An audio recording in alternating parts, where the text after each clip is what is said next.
Oiê! Sejam muito bem-vindos ao canal da Lunati Castro. Eu sou Mayara Borghetti, idealizadora desse canal e de todas as outras mídias sociais, dos cursos de tarô, dos workshops de astrologia, dos horóscopos diários.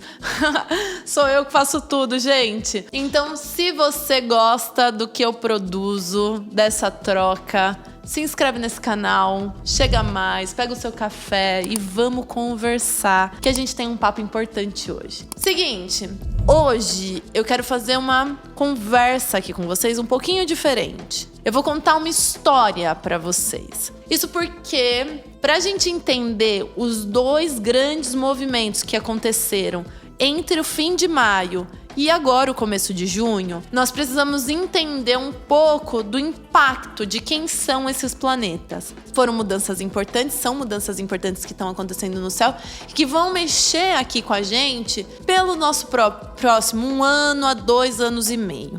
Vamos lá? Antes da astrologia ser o que ela é hoje, a astrologia moderna, a astrologia contemporânea, que é uma astrologia muito pautada na compreensão do indivíduo, nas nossas características, na nossa personalidade, ela era uma outra coisa. Ela era a observação da natureza. Ela era uma previsão, um oráculo, um método de previsão dos acontecimentos, primeiro na natureza e depois por uma questão de ordem social.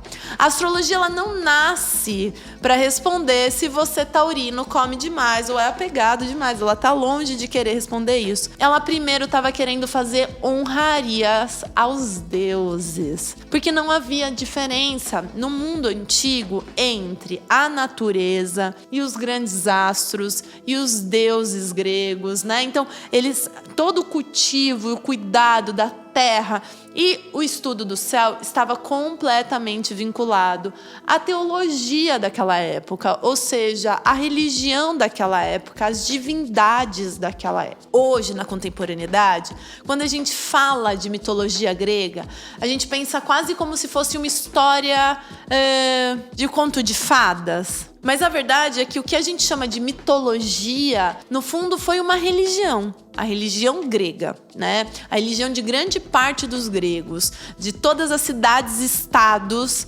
daquela área.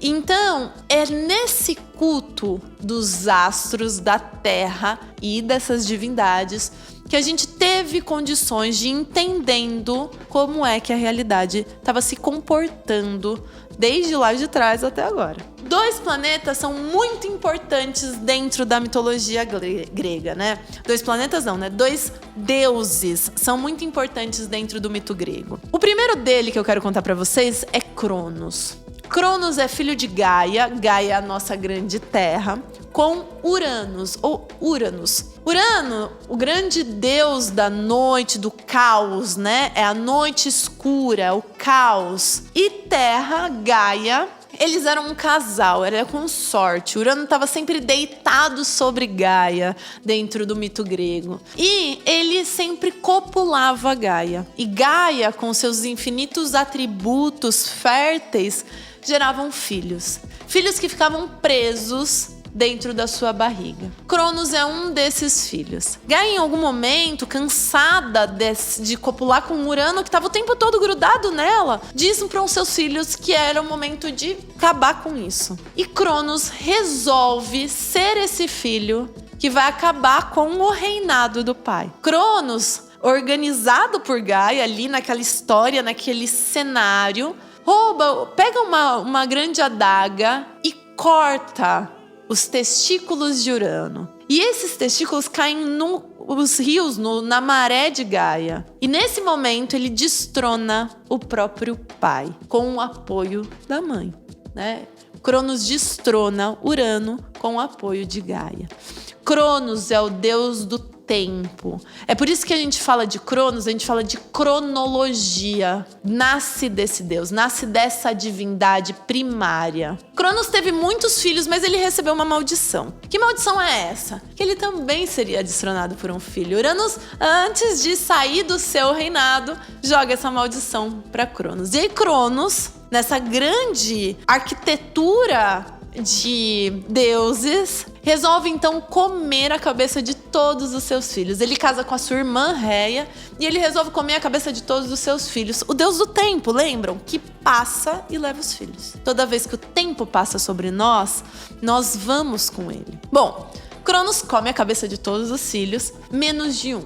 Réia, com seu filho mais novo, resolve esconder esse filho. Ela não quer mais perder o filho. Então ela dá para Cronos um embalo assim com várias pedras para que ele coma, e ela esconde Zeus numa ilha em Creta, justamente com cabras e ninfas, e deixa aquele bebê escondido para que o seu pai não soubesse que ele existe. Zeus, quando cresce e inicia um conflito com o pai. A grande guerra dos titãs, né? Esse conflito de Zeus com Cronos faz com que Zeus destrone Cronos. E ao destroná-lo, ele cria o Olimpo, salva os irmãos que Cronos tinha comido e deixado na sua barriga, leva todas essas divindades para o Olimpo e elas podem viver livremente por lá. Ele se transforma no deus dos deuses, ele é o grande benéfico. Eu tenho o grande maléfico, Saturno, e o grande benéfico, Júpiter. Gente, Júpiter é então simbolizado como aquele que vai falar sobre a prosperidade, a fertilidade, a abundância, o que é justo, o que é real, poderoso. Enquanto Saturno fala sobre a limitação da vida, a passagem do tempo, o envelhecimento, a morte. Saturno vai falar sobre as estruturas sólidas que são construídas a partir de muitos anos. Enquanto Júpiter fala sobre a prosperidade das flores, que simplesmente nascem e morrem em questão de 15 dias e renascem novamente. Percebem? Essa dualidade, Saturno e Júpiter, quando a gente vem para a astrologia, a gente também está falando, ou melhor, essa dualidade, Cronos e Zeus, quando a gente vem para a astrologia, para os conceitos mais romanos, né? Então, para a mitologia romana, a gente está falando de Saturno e Júpiter. Bom, vamos pensar nisso então. Se Saturno é o deus do tempo, da estruturação, da limitação, é esse grande maléfico, e aí uma pausa aqui para grande maléfico, ele não é um maldoso, ele só representa aquilo que é contrária à prosperidade da vida, porque Saturno come a cabeça dos filhos. É a maturidade, é o tempo, são as limitações, é a escassez que chega em algum momento da nossa vida e nos obriga a crescer, a saturar. Já Júpiter é aquele que prospera, né? Então, se a gente está falando desses dois planetas, esses dois planetas são muito importantes para a astrologia. E eles são planetas que determinam dinâmicas sociais. Por quê? Antes da astrologia moderna chegar com Urano, Plutão e Netuno, né? Netuno, Urano e Plutão, Saturno era o último planeta visto a olho nu. Então, Júpiter e Saturno eram os planetas mais distantes aqui pra gente. Por isso, eles são um dos planetas mais lentos, né? Então, a gente tem os planetas mais próximos, os luminares, o Mercúrio, Vênus, Marte. Depois, a gente tem esses planetas sociais, Saturno e Júpiter, para depois ter os geracionais. Mas na astrologia clássica, a gente para nessas duas aqui. Essa dupla acaba acontecendo uma dinâmica bastante interessante, porque quando eles se encontram, quando eles se movimentam, eles dão início a grandes movimentações, que a gente chama de grande conjunção. Eles dão movimentações importantíssimas para questões sociais. E no final de no final de maio de 2025 e o início de junho de 2025, os dois mudaram de signo, que estavam aí pelo menos há um ano, Júpiter, 2 anos e meio, Saturno. Vamos começar por Saturno. Saturno passou os últimos 2 anos e meio no signo de Peixes, então ali de meados dos anos de 2023 até agora 2025, a gente tem ele movimentando muitas coisas, ele movimentando muitas coisas no signo de Peixes. Foi natural a gente se sentir frustrado, porque Peixes representa o lúdico, enquanto Saturno o agora, o concreto, o maduro. Então, as fantasias nos últimos 2 anos vieram ao chão. As nossas grandes fantasias vieram ao chão. Agora, Saturno está ingressando no signo de Áries, um lugar onde ele não fica confortável. Ele está em queda. Áries é um signo regido por Marte, o deus da guerra, do agora, do já, da luta. Quando Saturno vai para esse lugar, há uma briga com o tempo, há uma briga com a noção de poder, há uma briga com a vontade, a velocidade, a autoridade. Saturno está em queda, ele está humilhado. É um dos lugares mais difíceis para Saturno estar. Os próximos 2 anos e meio, a gente começa a passar por um processo de amadurecimento muito grande, a partir inclusive de um olhar de escassez sobre como nos relacionamos com a nossa potência e impotência, com a noção de poder, com a nossa vontade de fazer tudo acontecer com agora, com já, com pressa. Saturno em Áries deixa o tempo mais lento, ele não aceita a pressa. A chance, inclusive, é que os próximos 2 anos e meio, quem não conseguir desacelerar e respeitar o processo do tempo, tenha, sim, grandes questões com ansiedade, com tensões ansiosas. Estão prontos aí para isso?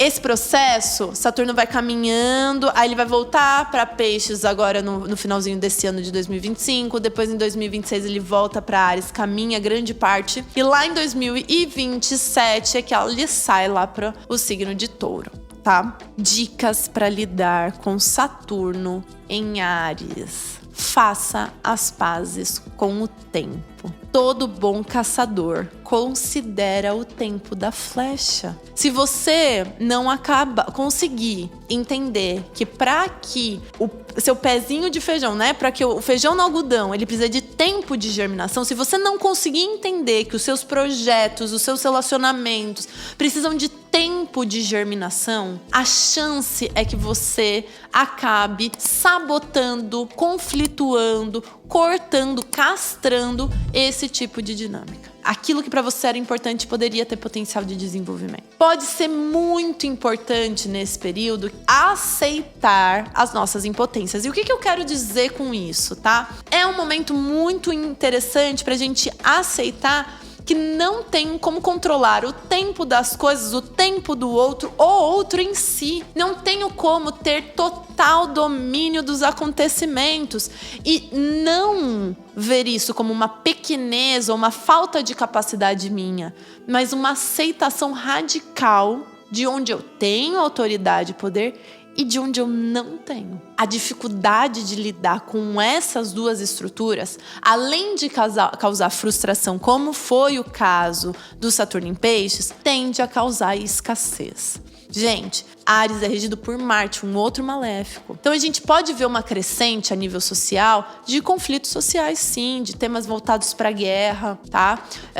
A gente vai ver uma crescente, sim, de tensões relacionadas à escassez por conta dos cenários de guerra. A raiva vai precisar aprender a ser maturada, entende? Mas essa mudança não vem sozinha. Em paralelo, temos Júpiter, o grande Zeus, aquele que foi salvo pela sua mãe.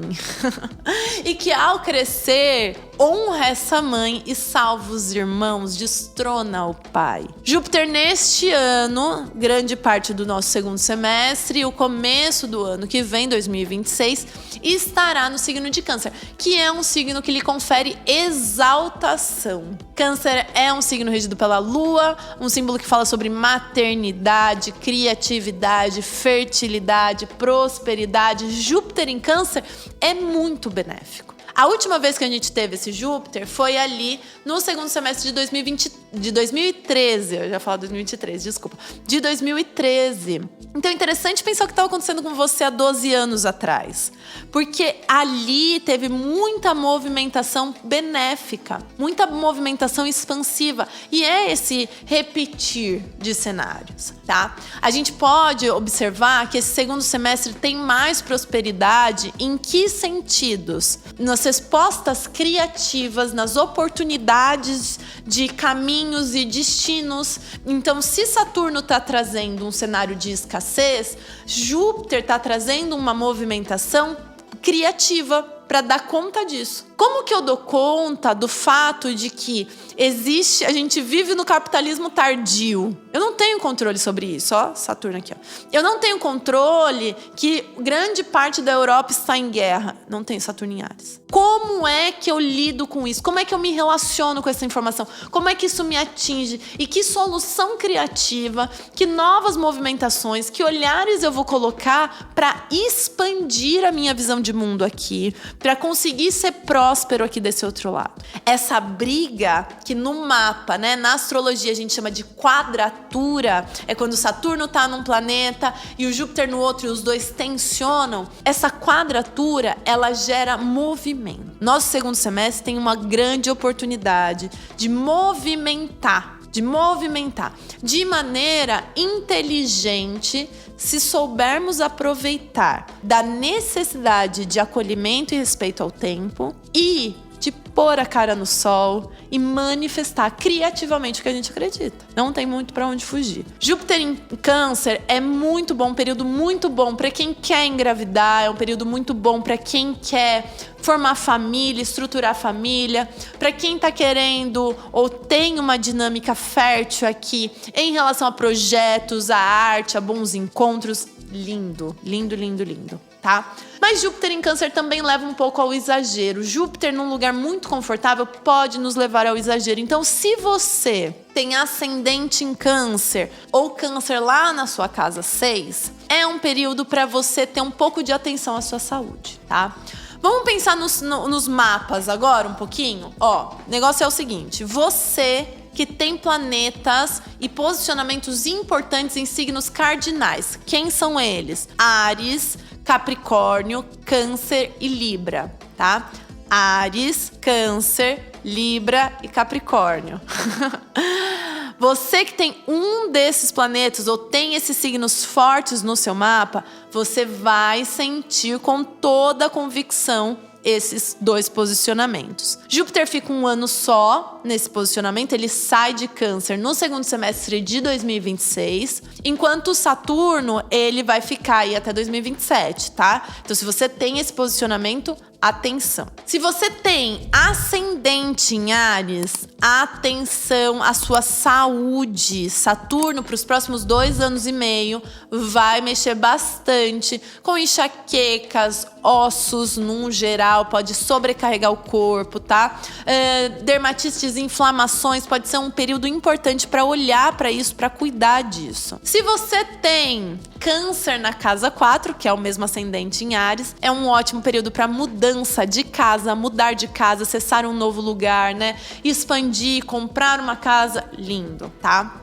Se você tem Áries na sua casa 7, ou seja, ascendente em Libra, esse é um bom período para amadurecer a maneira como você se relaciona romanticamente com as suas parcerias. Os próximos 2 anos e meio é um período de amadurecimento, do respeito com o tempo. Então, se você é aquela pessoa que se joga de cabeça numa relação do dia pra noite, atenção porque Saturno vai pesar aí um pouquinho em você. Se você é uma pessoa que sente que quase sempre acaba fazendo movimentações muito impulsivas, muito controladoras, muito agressivas, vive de relacionamentos caóticos, Saturno vai pegar em você. Agora, se você já tá num outro grau de amadurecimento, esse é um momento, os próximos 2 anos e meio, você que tem ascendente em Libra, muito bom pra pensar em casamento, né? Então, se você já tem um relacionamento estruturado, os próximos 2 anos, ele tem tudo para te guiar à construção de um casamento sólido, estruturado, com verdade, tá? Bom, se você tem ascendente em Libra, o Júpiter vai passar pela sua casa 10 e a vida profissional, ele tá assim, ó, explodindo. Lindo, lindo, lindo, lindo. Júpiter em Câncer na sua casa 10 é um bom momento para se tornar conhecido, expandir sua visão, prosperar, né? Um bom momento para prosperar. Então, aproveite esse cenário criativo do segundo semestre até o final do primeiro semestre de 2026 para pôr os seus projetos em ordem, para colocar eles no mundo e para fazer bons networks, né? Porque o Saturno lá na 7 e o Júpiter na 10 abre um caminho, um espaço bem positivo para você manifestar essa dinâmica, essa troca, tá? Vamos lá, deixa eu pensar quem mais que vai sentir isso com mais impacto. Para você que tem ascendente em Capricórnio, seu Saturno vai passar pelos temas de casa 4. E aí temos aqui uma necessidade de ter um pouco mais de atenção até 2026 nos temas relacionados à família. Família, ancestralidade, né? Casa, lar. É um período para entender e amadurecer as heranças, tanto a nível estrutural quanto a nível pessoal. O que eu tô carregando da minha família que não dá mais, sabe? Que tipo de comportamento que às vezes é violento, às vezes é confuso, às vezes é complexo, mas que me coloca com essa ansiedade, com essa tensão e que eu preciso finalizar. Então você que tem ascendente Capricórnio, tenha atenção a isso, tá? Neste caso, né, para você ascendente Capricórnio, a vida romântica fica linda. O Júpiter lá na casa 7 abençoa e abençoa com muito amor, com muito carinho, muita beleza, lindo, lindo, lindo, lindo. É um ótimo momento para encontrar boas parcerias, para fazer bons encontros. A coisa tá muito fluida. Se você quer um relacionamento mais sólido, pode encontrar boas parcerias profissionais esse ano, tá? Agora, se você tem ascendente em Câncer, atenção aqui, porque esse Júpiter na 1 vai fazer com que você se expanda. Um bom momento para viajar, um bom momento para cuidar da saúde, para cuidar da sua estética, para se apresentar de uma maneira em que você se permita ser visto e reconhecido. Só que, como eu disse, Júpiter em Câncer leva ao exagero. É tão bom que eu exagero, né? Então, atenção para a sobrecarga da saúde, principalmente naqueles momentos de excessos. Tô tão feliz, tá tudo dando tão certo que eu tomo vinho todos os dias. Atenção aos exageros. Atenção aos exageros na comida, né? Então tá tão bom que eu vou pedindo pizza, iFood, vou vivendo de iFood. Não é ruim, percebe? Eu tô tendo dinheiro para pagar meu iFood, eu tô bem comigo, mas poderia usar essa jornada para uma melhoria da saúde, não para um exagero. Então, atenção a isso, mas ainda assim é um ótimo período. Um ótimo período para essas dinâmicas. Contudo, você que tem ascendente em Câncer, o Saturno lá na casa 10 chama sim atenção para que você observe e amadureça as questões profissionais.